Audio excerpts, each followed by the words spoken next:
So, getting back to what we were saying before in terms of the no relationship destroys your ego in a billionth of a second. But you have to remember, as I've already explained to you in here, that you can only do that in this very unique setting that we're in here. Because when you're in the quote-unquote real world, you're going to have to act and react now. Right? You're not going to say, wait a minute, stop the music, no relationship. You know what I mean? Right? Reality is what it is, so you're going to have to be ready. So you want to use the opportunity to experience the instant enlightenment, the instant freedom of no relationship that you can explore in your own experience in these 10 days.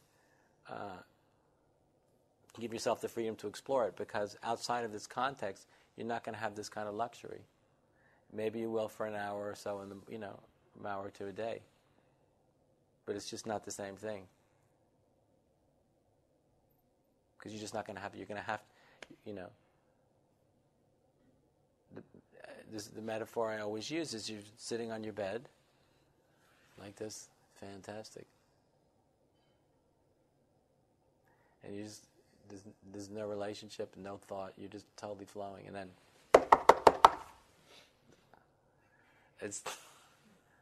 I never get tired of using the story, but anyway, it works every time. Well, it describes the predicament perfectly. So that's the moment of truth. And when you open that door, you're going to have to be ready to go.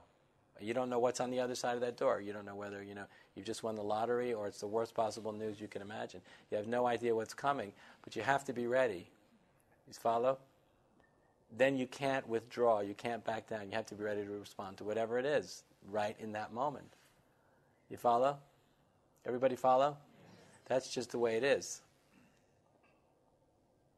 So to have an opportunity like this, to have 10 days of assuming no relationship to the content of consciousness, as I've been explaining to you, is the best vacation you're ever going to have. Because you have to remember, as I've already said, and I wanted to explore this more today, but we didn't have time. Maybe we can do it tomorrow. But as I've already said, this is the only context in which you'll experience no problems whatsoever. No matter how good whatever happens in your own life gets, no matter how good it gets, there's always going to be problems that you're going to have to solve, right? There's going to be big problems, little problems, problems that don't matter, problems that matter a lot. That's the nature of how life is. But it's only when in this state of absolute withdrawal from engagement and from relationship will all your problems disappear. And so this is the only context in which you're going to actually have you're going to be able to actually experience a part of you, the deepest part of you, where you don't have any problems and where you never will. It'll never happen outside of what we're doing here. So you can do what we're doing here anywhere you want, but this is the only context in which you're going to be able to experience freedom from any kind of problem whatsoever. You follow? But you have to really let that in. Because as I already brought up, we think, well, if I do this or I do that, it's going to be great. I go meet this person, I go to this place, I get this job, I get this wife, husband. All these things we do, we think are just going to just make us feel good, they're going to be great, make us happy. But whatever we choose to do, no matter how great it is going to create its own set of problems. Right? Yes. But we kind of tend to forget it. No, this will be different, this will be different. No, it won't. Whatever you choose to do, it's going to create its own set of problems and difficulties. You follow? That's the nature of samsara. That's what it is. Full of problems. So only when you awaken to the deepest part of yourself that's never been born and never entered the stream of time will you experience a kind of a joy that is unique. It's a joy it's a joy it's very specific because it's related to the awakening and the conscious experience of the deepest part of yourself that's never been born.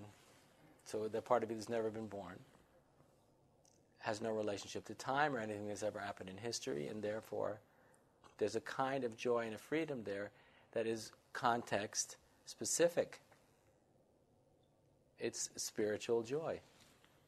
In this case, it's related to the deepest part of yourself. And so it's a particular kind of joy.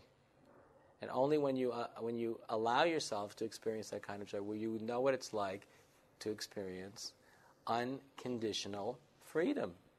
You'll never be able to experience unconditional freedom outside of this state. You follow? But this is the only state of consciousness in which you can really experience unconditional freedom.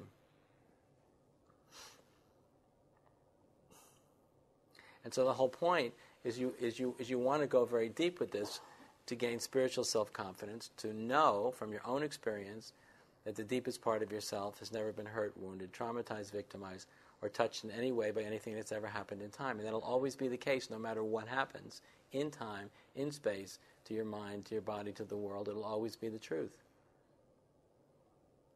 So knowing that will give you spiritual self-confidence. It won't make you immortal as a human being, but it'll give you confidence of the immortal nature of the deepest part of yourself.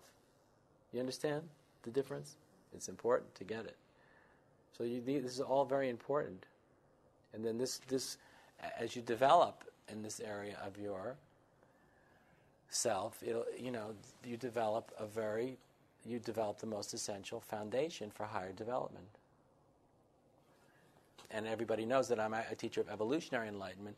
Evolutionary enlightenment is based upon a foundation of traditional enlightenment. And this is my interpretation of traditional enlightenment, what we're speaking about now, what I'm teaching all of you, what I'm sharing with all of you. But this is the foundation for everything else.